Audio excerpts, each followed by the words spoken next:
Ces corps mortels, ces corps corruptibles, non. Nous allons monter avec lui, avec un corps incorruptible. Je ne voudrais pas que vous soyez dans l'ignorance, comme des gens qui n'ont pas comment de l'espérance. Il faudrait que la parole soit en nous. Il faudrait vraiment s'attacher à la parole. La Bible dit même ceux qui seront décapités à cause parce qu'ils n'ont pas voulu adorer, lorsque le Seigneur viendra pour juger maintenant et les diables et ses prophètes, c'est ainsi maintenant ils vont encore ressusciter ceux qui étaient décapités.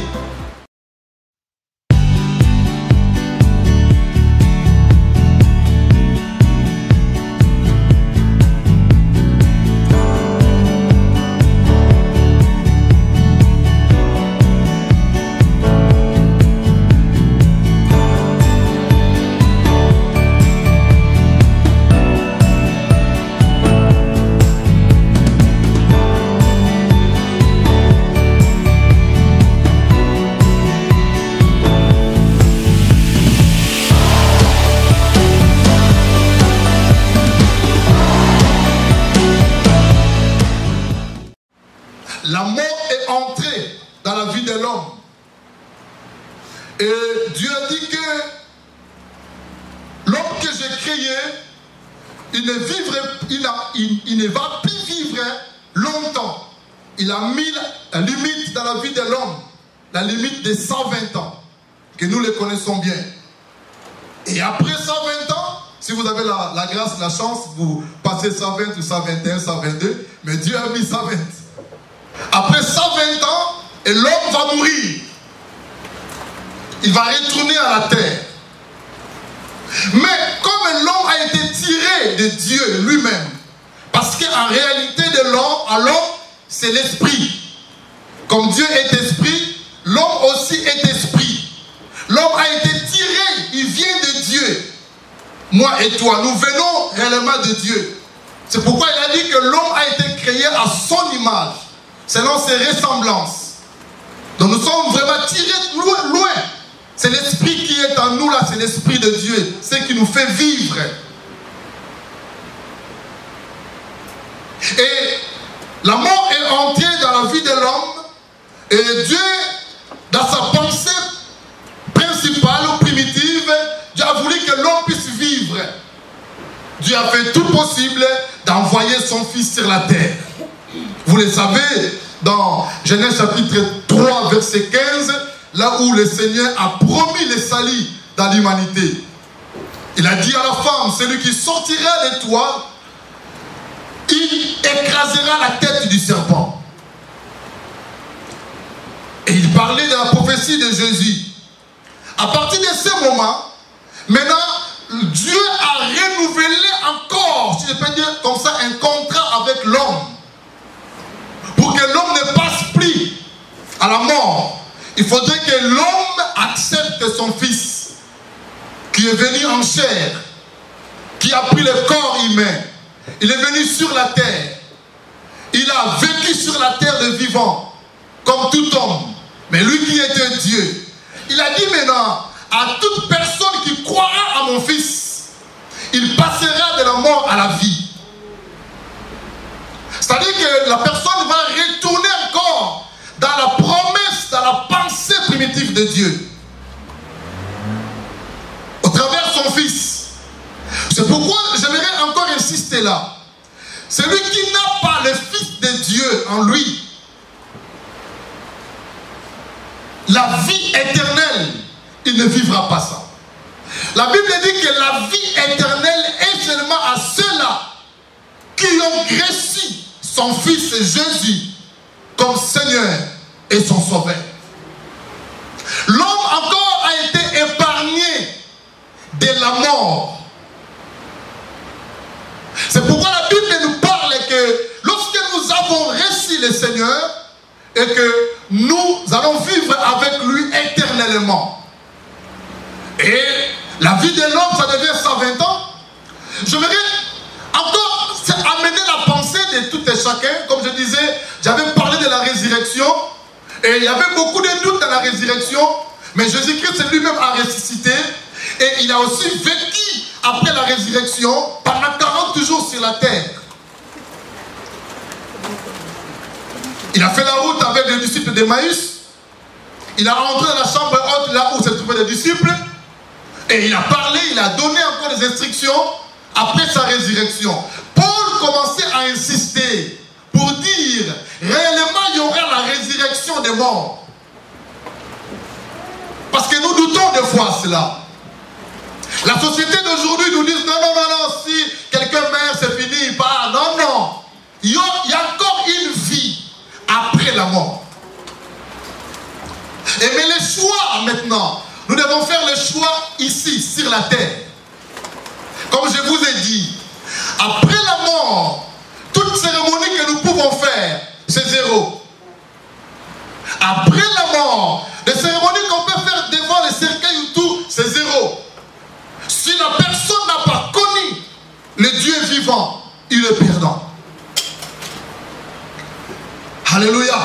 La résurrection, Paul a insisté, il dit qu'il y aura la résurrection. Il dit, si Christ est ressuscité, il ressuscitera aussi tous ceux qui sont morts en lui. Et nous croyons à cela. Et dit, lorsqu'ils vont ressusciter, lorsqu'ils vont retourner, ils vont ressusciter ceux qui sont morts en lui, les premiers. Nous avons parlé de l'enlèvement aussi. Après la résurrection, le Christ va venir pour nous faire enlever, pour monter avec lui. Effectivement, il y aura certaines personnes qui seront encore en vie. Je parlais de cela aussi. Parce que nous entendons le retour du Seigneur. Si le Seigneur vient aujourd'hui, ça veut dire qu'il va nous prendre, nous sommes encore vivants. Et nous allons monter avec lui. Je vous ai parlé aussi de quel corps que nous avons monté là-bas avec lui. Ce n'est pas ces corps mortels, ces corps corruptibles, non. Nous allons monter avec lui, avec un corps incorruptible. Je partageais avec vous cela dans le 1 Corinthiens chapitre 15, verset 50 à verset 50 à 53. Je parlais aux Thessaloniciens aussi. Donc nous prenons le corps de gloire, le corps que lui a monté avec. Lorsque Christ était ressuscité, vous le savez, il a marché avec le deux d'Emmaüs. Mais il ne savait pas c'était le maître. Le disciple était dans la chambre haute, Jésus entrait dans la chambre haute. Thomas, il était tellement têtu, il a voulu voir, il a dit que voilà, le trou qui est là encore dans mes mains. Mais personne ne me touchez pas. Parce qu'il ne pouvait pas toucher nous, Thomas ou les disciples qui avaient encore le corps corruptible, ils ne pouvaient pas toucher ce corps incorruptible. Parce que ce corps-là, c'est corps de gloire. Ce corps que Jésus voulait monter avec, personne ne pouvait le toucher. Donc Jésus, après sa résurrection, personne n'a touché Jésus. Mais il a vécu avec les disciples pendant 40 jours. Et après, il a monté. La Bible dit, les gens ont vu des manières qu'il a monté. De la même manière qu'il a descendu, ils ont vu la manière qu'il a monté. Tout le monde voyait, les regards étaient comme ça. Jésus était en train de planer. Il retournait là où il était. Des choses vraies, mes chers amis. Ce n'est pas des histoires, mais des choses vraies. Les gens qui ont vécu à l'époque de Jésus, ils ont vu, ils ont dit que tout le monde était comme ça. Et les disciples disaient, mais peuple de Dieu, nation, pourquoi vous êtes comme ça? Parce que celui qui vous a dit qu'il va monter, il retournera de la même manière qu'il vient de monter. Ça veut dire qu'il va retourner de la même manière qu'il a monté. Il retournera aussi pareil pour prendre l'église qui est son épouse. Et le temps où nous sommes en train de vivre, je parlais aussi le dimanche passé sur le point que nous appelons l'apostasie. L'apôtre Paul nous a enseigné. Il a dit ceci: il faudrait que l'apostasie d'abord au préalable soit dans les églises ou dans le monde, avant l'arrivée du maître. L'apostasie, c'est l'abandon de la foi. C'est le cousin d'apostasion, qui signifie dans les termes divorcer. Ça veut dire que c'est une alliance que nous avons fait avec le Seigneur. C'est que moi et toi nous avons fait. C'est un contrat. C'est une alliance. Nous avons accepté le Seigneur Jésus, de marcher avec lui. Nous avons fait l'alliance avec lui. C'est comme un mariage. Maintenant, il viendra un temps difficile. Nous avons lu avec vous dans, je pense que un Timothée, si je ne me trompe pas. C'était 2 Timothée.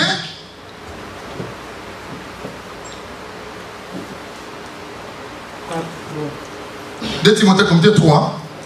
2 Timothée 4. Verset 3.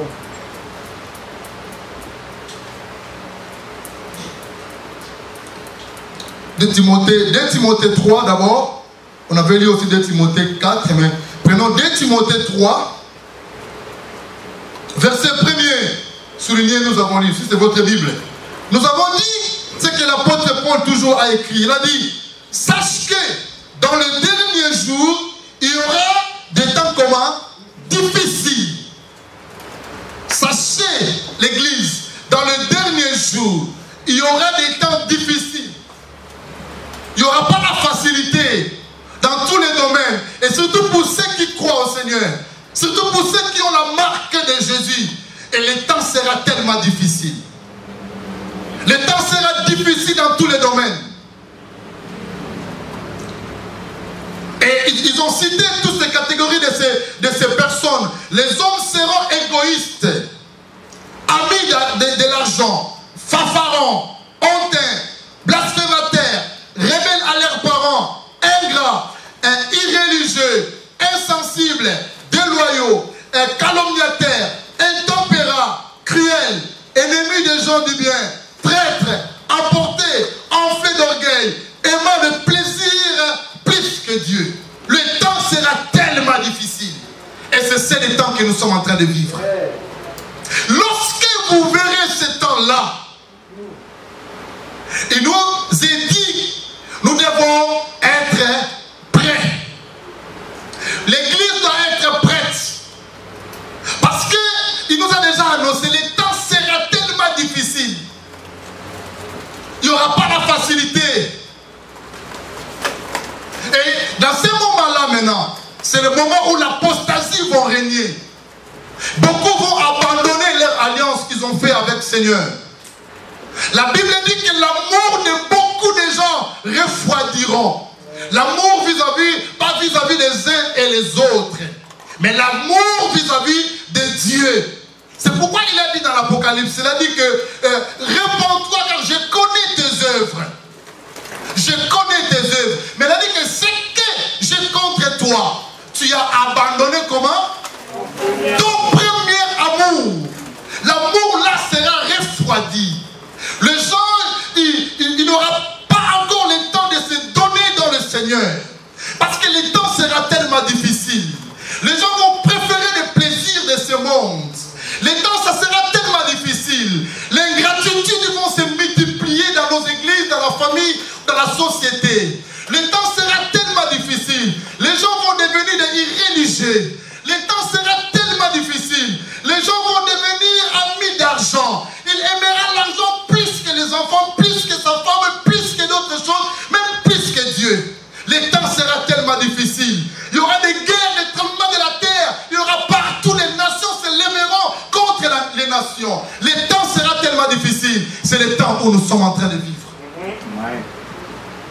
Mais l'Église ne discerne pas jusqu'à aujourd'hui. Malgré nous vivons ces temps, malgré nous voyons tout ce qui se passe, mais l'Église est toujours distraite.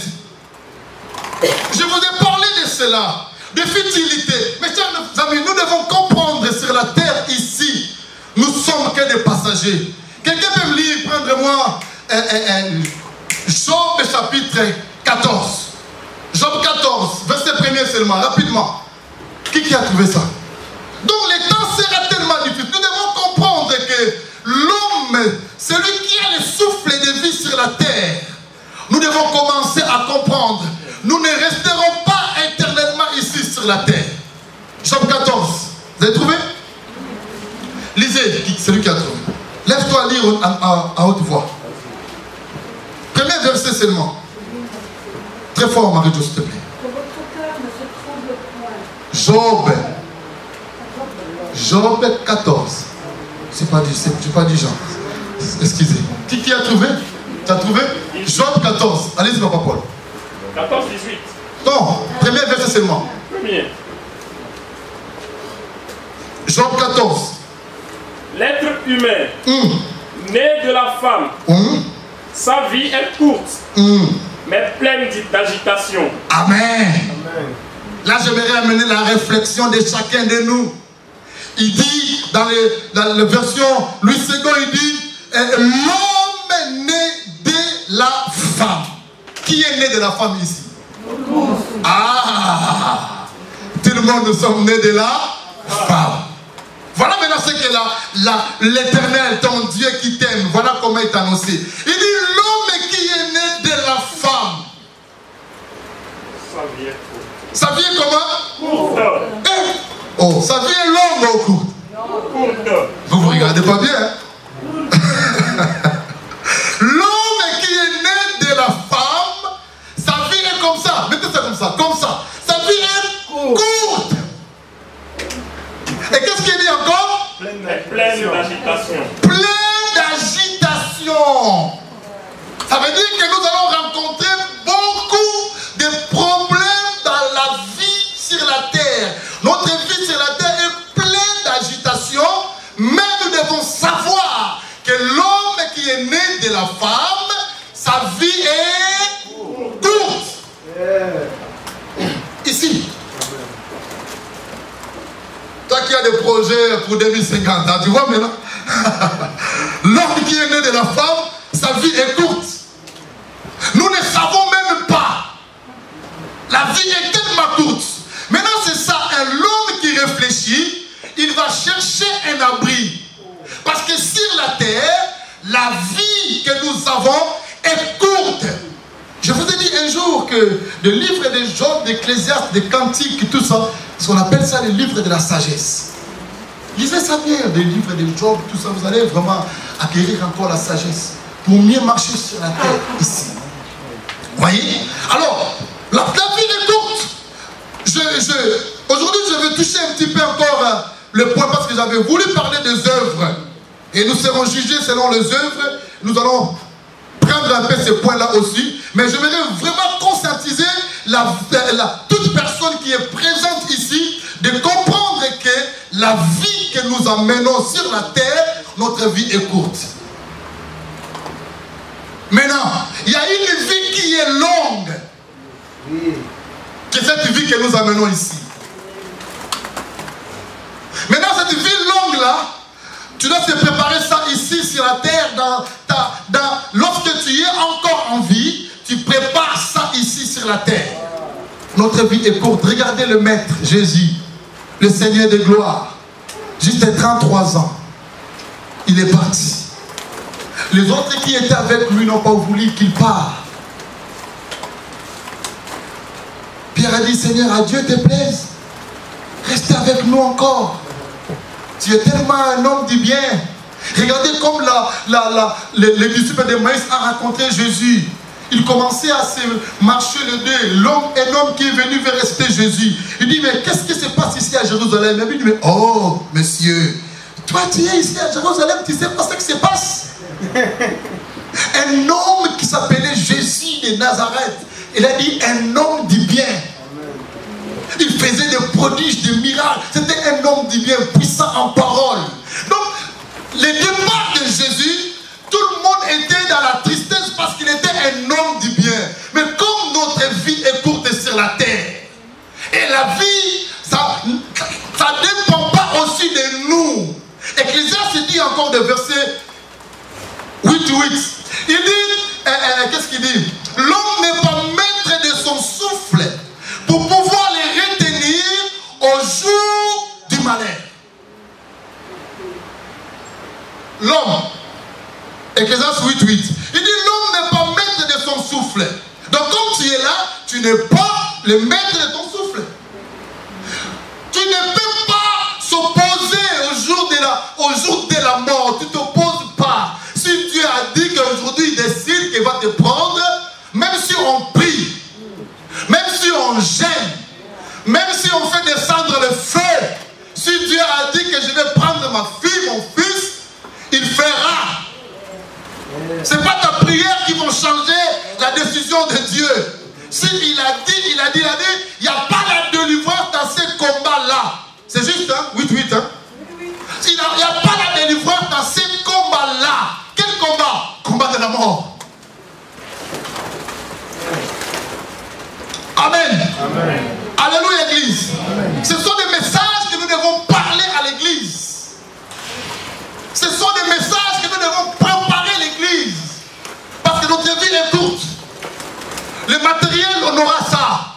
Le mariage, il y aura ça. Vous savez, il y a certaines choses, nous n'avons pas besoin de jeûner, de prier pour ça. Parce que nous avons commencé à parler beaucoup de choses dans l'Église où nous parlons moins notre destinée. L'homme chrétien ne sait même pas là où ils vont passer son éternité. Et c'est pourquoi les hommes, ils vivent n'importe comment. L'homme vit n'importe comment, il pense qu'il est sur la terre ici, ils vont vivre comme il veut. Non. Notre vie ne dépend pas de nous. La résurrection viendra. Il va venir prendre l'église pour aller régner avec lui. Écoutez mes chers amis, je vais prendre avec vous Marc chapitre 13, verset 24a. Jusqu'à 27. Marc. Daniel, il y a toujours un problème là. Cherchez un technicien quand même. Marc 13. Après Matthieu, c'est Marc.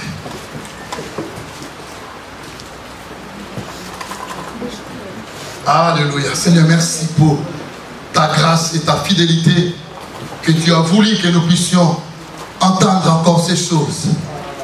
Parce que tu veux que nous puissions régner avec toi. Marc 13, je commence où? 24.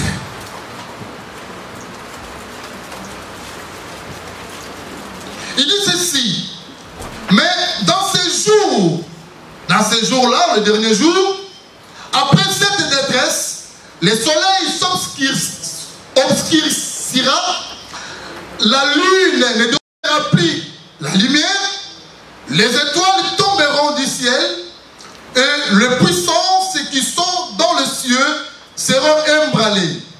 Alors, on verra les fils de l'homme venant sur le nuée avec une grande puissance et avec gloire. Alors, verset 27, alors il enverra comme les anges et ils rassembleront les élis des quatre vents, de l'extrémité de la terre jusqu'à l'extrémité du ciel. Là, il parle maintenant des croyants, ceux qui vont être sauvés. Il dit, instruisez-vous par une comparaison tirée avec du figuier. Amen. Amen. Du figuier. Dès que ces branches deviennent tendres et ces feuilles poussent, vous connaissez comment que l'été est proche. Il a donné un exemple d'un arbre. Et surtout, nous sommes ici en Europe, nous allons bien comprendre. C'est vrai, en Afrique aussi, nous avons saison sèche. Mais ici, vraiment, en Europe, vous allez remarquer que les feuilles vont commencer à pousser. Il dit, lorsque vous verrez ça, nous continuons la lecture. Il dit, de même, quand vous verrez ces choses est arrivées, qu'est-ce qu'il dit? Lisez avec moi, mes chers amis. Sachez que le Fils de l'homme est comment? Est proche à la porte. Si nous discernions l'été, bientôt c'est l'hiver. Vous savez, les Européens, ils sont tellement forts à ça. Un jour, il y avait un Suisse qui disait, oh, je sens l'odeur de la neige. L'odeur de la neige. Donc, la neige est en train de s'approcher. Tu attends l'odeur de la neige. Donc, il sait bien discerner les temps. C'est l'été, c'est l'hiver, c'est par rapport à la nature que Dieu, la manière que Dieu opère les choses. Quand nous voyons les feuilles commencent à pousser, l'été est proche. Si nous arrivons à discerner l'été est proche, mais le Seigneur nous a dit ici, il a dit de même, lorsque vous verrez ces choses, ajoutez avec moi, continuez avec moi, lorsque vous verrez ces choses, verset combien? Verset 29, sachez que le Fils de l'homme est proche et à la porte. Quelles sont ces choses-là? Lorsque vous verrez ces choses, quelles sont ces choses? Allez-y, mes chers amis, n'ayez pas honte. Nous sommes dans notre maison. De quoi? Quelles sont ces choses? Les signes des temps de la fin. Mais commencez un peu à énumérer ça. Quels sont les signes là? Des guerres. Un but d'argent. De quoi? Un but d'argent. Les gens le but d'argent, les gens aiment. Voilà. Les enfants. Voilà. Même lorsque vous allez remarquer que c'est déjà en Norvège, aux États-Unis, les gens commencent déjà à voir la marque. Il met les pistes ici dans la main, et pour la main droite pour que vous puissiez. Qu'est-ce qu'ils ont commencé à tromper l'homme? Il dit non, non, vous savez que marcher avec des cartes de crédit, les voleurs, vous pouvez perdre ça. Mais quand on vous met piste ici, vous êtes tranquille. Vous pouvez aller dans la discothèque directement, tac, vous entrez, vous allez trouver, vous pouvez prendre votre argent directement comme ça, personne ne peut vous voler. Vous voyez, l'homme est ignorant. Et les gens commencent aussi déjà à apprendre ça. Nous avons vu ça dans la télé. Pour aller dans une discothèque là-bas en Norvège, et les gens ils ont déjà les pistes. Donc dans les pistes là, il y a encore de tout. Or, la Bible parle des gens, c'est caché là, de 666. Mais l'ennemi a caché ça comme un piste. Mais comme la parole de Dieu est tellement vraie et certaine, Dieu a déjà dévoilé des choses qui vont venir plus tard. Regardez, le mariage gay, les lesbiennes et tout cela, ça commence vraiment à être honoré. Et même certains pasteurs, des protestants, même je cite les noms, mais ils commencent même à célébrer des choses où Dieu n'a pas dit de célébrer. Ce qui est abomination. Il dit, lorsque vous verrez ces choses,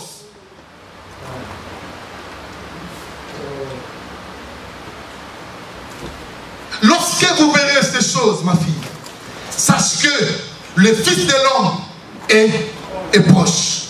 Maintenant, c'est ça que fait l'Église maintenant, va être bien préparée pour qu'il ne puisse pas amener une vie n'importe comment. Pour ne pas que l'Église ou les chrétiens soient séduits. L'ennemi va séduire beaucoup de gens. Il dit si c'est possible, même les élites seront séduits par de divers signes, de miracles, de prodiges. Le miracle de Dieu existe, mais vous devez discerner les temps. Les temps où nous sommes arrivés, vous allez vivre encore des miracles peut-être extraordinaires, mais ça ne vient pas de Dieu.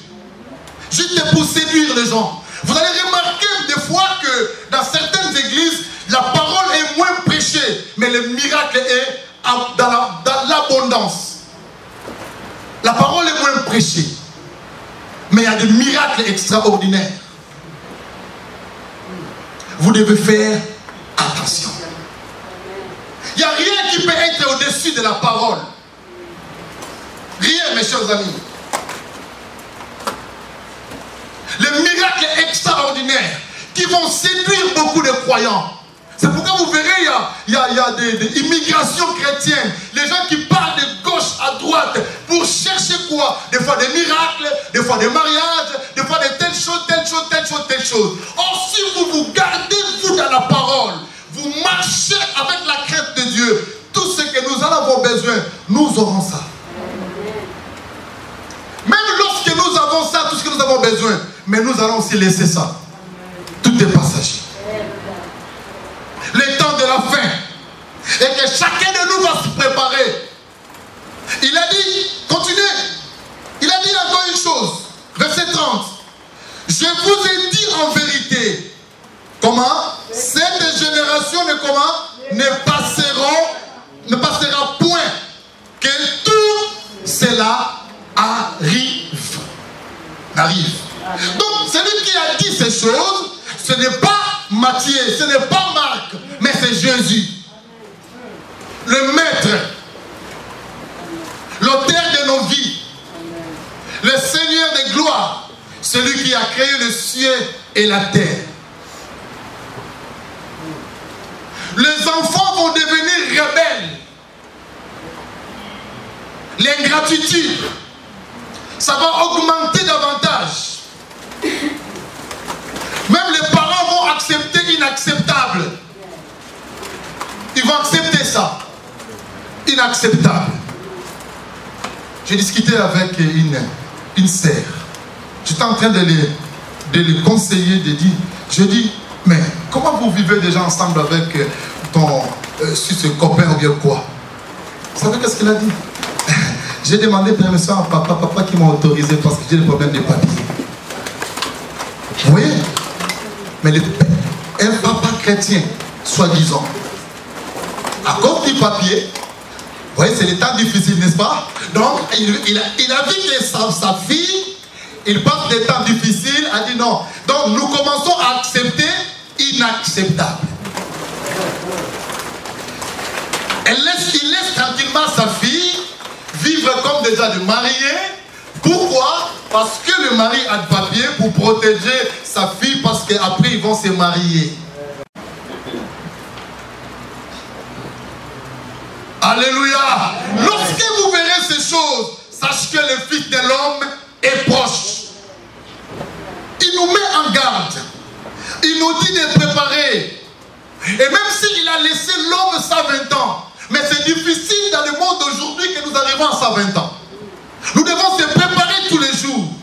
Les enfants meurent, les adultes meurent, même les parents. Donc nous devons se préparer en conséquence chaque jour de nos vies, parce que le Fils de l'homme est proche. Il est proche. Il y a certaines choses, si nous sommes avec vous catégoriques, ce n'est pas nous sommes durs avec vous. Non, nous voulons juste vous encadrer pour vous faire entrer dans la gloire céleste. Ne prenez pas comme les comités ou les responsables ou les pasteurs, il est tellement dur. Non, je ne suis pas dur. Nous ne sommes pas durs avec vous. Mais l'essentiel, c'est que nous voulions qu'un jour, lorsqu'il retourna, le Seigneur dans sa gloire, que nous irons avec lui. Et nous ne pouvons pas accepter l'inacceptable. Nous ne pouvons pas tolérer des choses que la Bible ne tolère pas. Et verset 31, il dit, le ciel et la terre passeront, mais mes paroles ne passeront point. Toutes les paroles de Dieu, aucune parole passera. Tout ce qu'il a dit ne passera pas. Ne passera pas, mes chers amis. Nous allons vivre ça, ce qu'il a dit. Il a dit, le Fils de l'homme sera livré entre les mains des pécheurs. Et il sera mis à mort. 3 jours après, il sera ressuscité. Et il va retourner envers son Père. Il a dit, restez-vous à Jérusalem, je viendrai pour vous donner encore le Saint-Esprit. Et après le Saint-Esprit, vous allez faire ceci. Tout ce qu'il a dit, les disciples qui ont vécu avec lui, ils ont vu des choses comme il a dit. Comme il a dit. Le mariage passera. Le travail passera. L'argent passera. Le succès passera. Le pasteur passera. Mais il dit, toutes ces paroles, rien qui passera. Verset 32.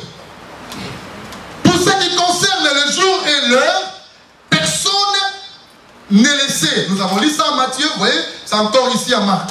Personne n'est laissé, ni les anges dans le ciel, ni les fils, mais le Père seul. Il nous a dit de préparer tous les jours. On peut sortir ici, la mort peut venir dans ma vie. C'est tout à fait normal. Parce que nos vies sont courtes sur la terre. On peut sortir ici et l'enlèvement peut venir. Le Seigneur peut retourner. Est-ce que tu es prêt? Pour que si l'enlèvement ou la mort vient, est-ce que tu seras dans la joie? Soyez comme Paul. Il a dit, je me suis pressé d'aller voir mon Seigneur.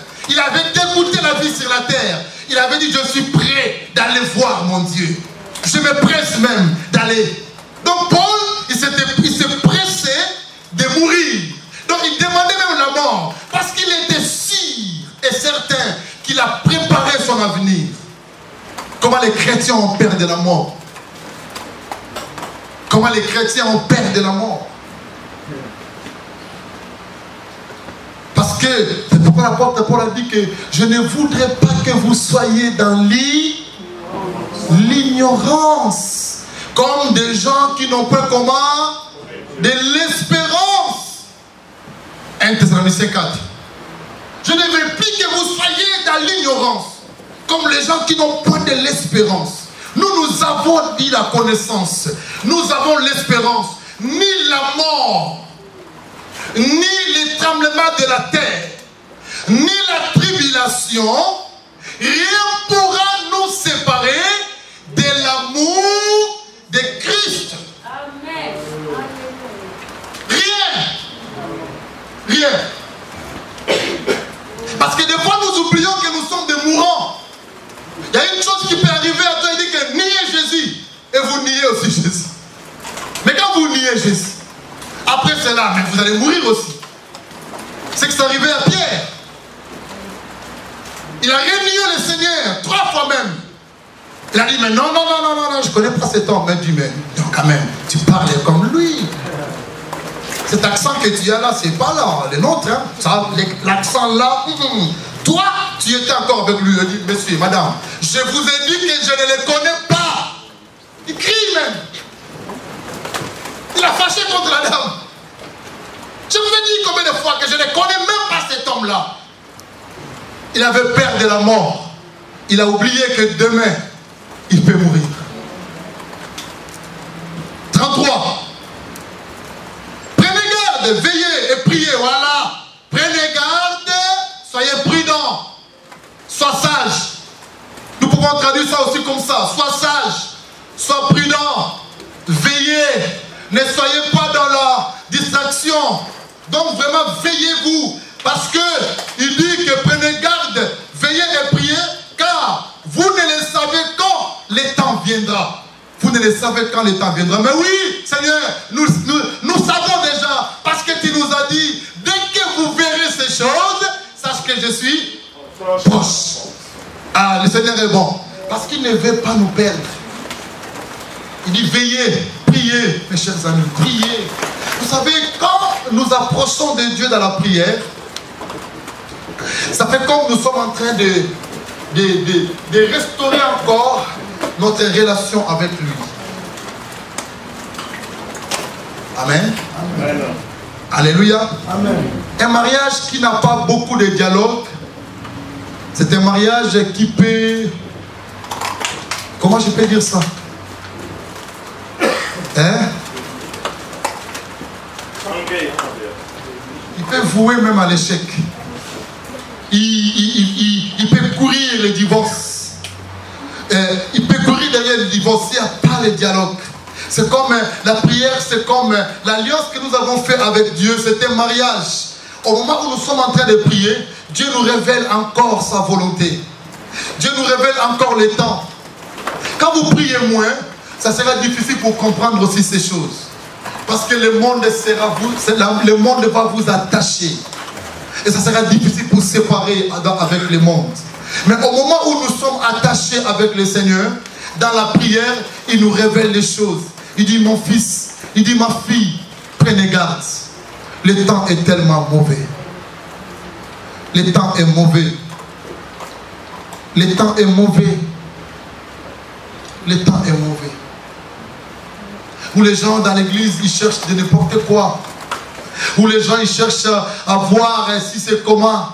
Où les gens, ils cherchent avant de venir à l'église pour avoir les habits neufs. Où les gens, ils regardent, est-ce que je suis beau ou belle? Dieu n'a pas besoin de ces temps-là. Les temps où nous sommes en train de vivre, mes chers amis.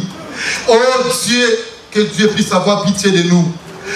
Lorsque vous entendez le bruit de guerre et que nous entendons partout, faites attention, mes chers amis. Il dit, celui qui lit les Écritures, fasse attention.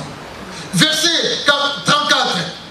Il en sera comme un homme qui partant pour un voyage, laisse sa maison, remet l'autorité à ses serviteurs, indique à chacun sa tâche et ordonne au portier de veiller. Veillez donc, car vous ne savez quand viendra le maître de la maison ou le soir. Ah, là j'ai beaucoup aimé encore. Il y a vraiment détaillé ici. Ou le soir, parce que nous avons tendance que Jésus va venir que le soir. Mais ici nous a détaillé. Ou le soir, ou comment? Ou au milieu de la nuit, oui. Et encore quoi? Au chant du coq. Les coqs ils chantent à quelle heure? Très tôt, hein? Ici nous n'attendons pas ça, les chants du coq. Ah, l'Afrique nous manque, hein? Alléluia. Ici nous n'attendons pas ça. Mais bon, nous savons déjà que les coqs chantent très tôt. Alléluia. Il faut être paysan pour entendre les chants du coq ici en Europe. Mais il y a encore où ça comment? Ou les matins. Les soirs, au milieu de la nuit, ou au chant du coq. Vous voyez déjà, c'est-à-dire que dans tous ces 4 temps qu'il nous a donnés, nous devons être tellement prudents. Prudents, mes chers amis. Abandonnons toutes ces choses-là. La vie est courte sur la terre. Dieu ne veut pas que tu puisses rater cet avènement. Il viendra certainement, comme il a dit. Mais nous ne savons pas quand il viendra. Le matin, le soir, au minuit, ou bien quand? Je ne sais pas. Je ne sais pas. C'est-à-dire qu'arrangez-nous bien notre vie avec le Seigneur. N'emportez pas dans la colère, même pendant la nuit. Cherchez vraiment, cherchez à nous concerter, cherchez à rechercher la paix avec tous et concertez-vous, demandez-nous pardon parce que nous ne savons pas. Si je parle de minuit, ça veut dire que beaucoup de gens seront distraits. Parce que imaginez-vous, au minuit, on dort. Hein? Alléluia. Amen. Oh, à minuit, on dort, non? Au moins que si les gens qui sont en discothèque. De toute façon, en discothèque, tu vas rester aussi. Si tu es là-bas en discothèque, et le Seigneur vient, mais tu vas rester à danser là-bas toujours. Nous, on part. Alléluia. Amen. Alléluia. C'est merveilleux. C'est le jour de gloire. Le jour de retour du Seigneur. Mais ça ne sera pas fin. Ça ne sera pas fin. Ça sera la première résurrection. Il y aura encore la deuxième résurrection. Il y aura encore la deuxième résurrection. Il dit ceci. Vous voyez le minute 36. Craignez qu'il ne vous trouve endormi. Craignez. Il nous a bien avertis. Craignez que ces choses n'arrivent que tu étais au lit ou endormi. Il parlait de dormir spirituellement. Si je suis en Christ, je crains Dieu, je marche avec lui. Mais à minuit, moi je vais dormir tranquille. J'ai une bonne relation avec lui. Même lorsqu'il vient, je monte avec ses corps, le corps va rester. Moi je monte avec lui. C'est ça, nous venons à l'église pour préparer notre avenir. Nous ne venons pas pour chercher les choses de ce monde. Apocalypse 20. Je vais juste commencer à lire seulement verset 4. Mais vous pouvez commencer le premier verset. Verset 4 et 6. Qu'est-ce qu'il dit? Apocalypse 20. Il dit ceci. Et je vis les trônes et ceux qui s'y assirent furent donné le pouvoir de juger. Et je vis les âmes de ceux qui avaient été décapités à cause du témoignage de Jésus et à cause de la parole de Dieu, et ceux qui n'avaient pas adoré la bête et ni son image et qui n'avaient pas reçu la marque sur leur front et sur leurs mains, ils revinrent à la vie et ils régnaient avec Christ pendant 1000 ans. Donc c'est-à-dire que le temps va venir, ça sera encore très difficile. Dieu va donner l'autorité, il va laisser un peu le temps au diable. Et le diable va se manifester à une bête. Il va envoyer la bête sur la terre où nous sommes en train de voir. Il parle de la marque. La marque que je viens de vous dire, c'est 666. le chiffre d'homme. Il dit celui qui a de la sagesse qui puisse lire ça. Mais c'est un chiffre d'homme parce que l'homme a été créé le 6e jour. C'est-à-dire l'homme va se focaliser vraiment complètement à l'homme. C'est-à-dire l'homme à l'extrême. 666. La sagesse de l'homme qui va essayer de dominer. Et la Bible dit ici, il y aura certaines personnes chrétiennes qui vont pas accepter de recevoir la marque. Mais il y aura encore une souffrance énorme. Pourquoi? Parce que le diable, la bête va régner. Même lorsque vous allez dans une station pour acheter l'essence, vous devez avoir la marque. Attendez déjà, allez bien avant. Hein? Parce que c'est encore très difficile. Vous allez à Migros, mes chers amis, Papa Charles. À Migros pour acheter du pain, toi tu aimes beaucoup du pain. Mais tu dois avoir la marque. Maintenant, si tu refuses, le Saint-Esprit, le Seigneur va t'aider aussi. Il va t'aider de s'en sortir dans ces situations-là. Mais il y aura aussi, ils vont décapiter beaucoup de croyants. C'est-à-dire égorger les gens. Ils vont tuer beaucoup de gens, les chrétiens, ceux qui ne veulent pas adorer la bête. Le temps sera difficile, mes chers amis. C'est pourquoi il faudrait que la parole soit en nous. Il faudrait vraiment s'attacher à la parole. La Bible dit même ceux qui seront décapités à cause, parce qu'ils n'ont pas voulu adorer, lorsque le Seigneur viendra pour juger maintenant, et les diables, et ses prophètes, c'est ainsi maintenant, ils vont encore ressusciter ceux qui étaient décapités pour honorer, pour garder encore la sainteté de Dieu. Alléluia. Amen. Alléluia. Amen. Et les jugements derniers, maintenant, si vous lisez, à partir du verset 11, commencez à lire ça, nous allons commencer ça dimanche prochain. Les jugements derniers, ça va venir. Ça veut dire que tout homme sera jugé selon ses actes ou les œuvres qu'il a posées ici sur la terre.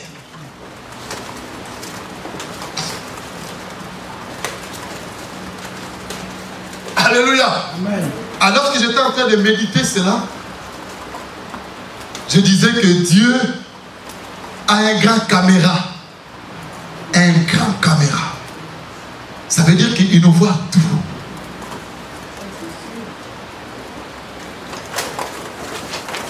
Chaque pas, chaque acte que nous sommes en train de poser est enregistré. Alors je suis dans la pensée qui m'est venue à moi, donc c'est-à-dire je dis que Dieu enregistre la vie de tout et chacun de nous.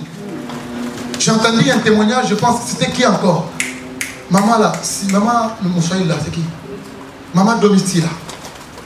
Maman Domiti là, qui était une maman qui était décédée, après qu'il a vu encore dans la vision, Dieu est en train de faire, il l'a emmené dans un endroit, dans une armoire, comme ça il dit, va prendre la cassette là. Lorsqu'il était en train de méditer ça, je n'ai même pas pensé à maman Domiti là.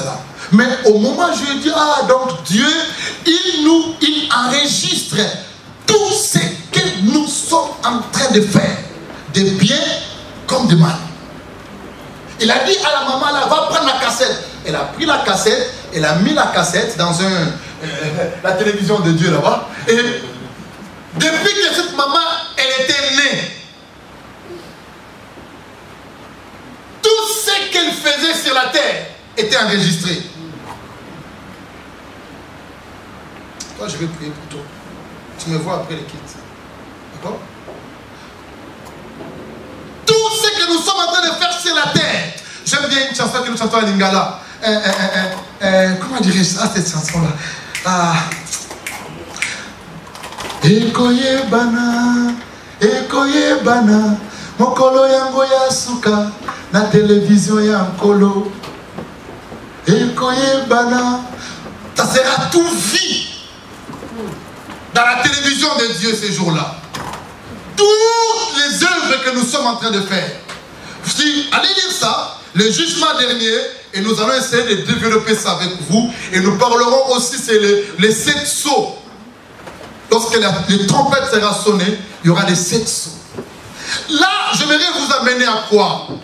Celui qui ne craint pas Dieu, ce message est venu pour que tu te réponds. Il n'y en a pas d'autre. Le message est venu pour que tu te réponds. Regarde comment il fait chaud. Il fait chaud, hein? On arrête, il fait comme ça. Mais Ça, ce n'est pas la chaleur. L'enfer éternel. Il parle de l'enfer éternel.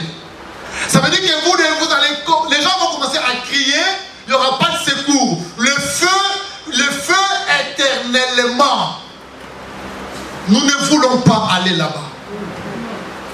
Nous ne partirons pas là-bas. Nous sommes sauvés par lui. Maintenant, le Seigneur nous donne la grâce d'entendre les Écritures pour nous amener notre vie droitement avec lui. Et jusqu'à ce que son retour ou bien la mort, si ça vient nous toucher. Craignons l'Éternel. Abandonnez la mauvaise vie. Crains Dieu encore davantage. Cherche à faire de bonnes choses. Mes chers amis, toi tu es là. Tu poses toujours de mauvais actes. Tu cherches toujours à détruire la vie des autres. Tu cherches toujours à trahir les gens. Tu cherches toujours à tuer, à faire le mal aux autres. Sache qu'il y a un enregistrement.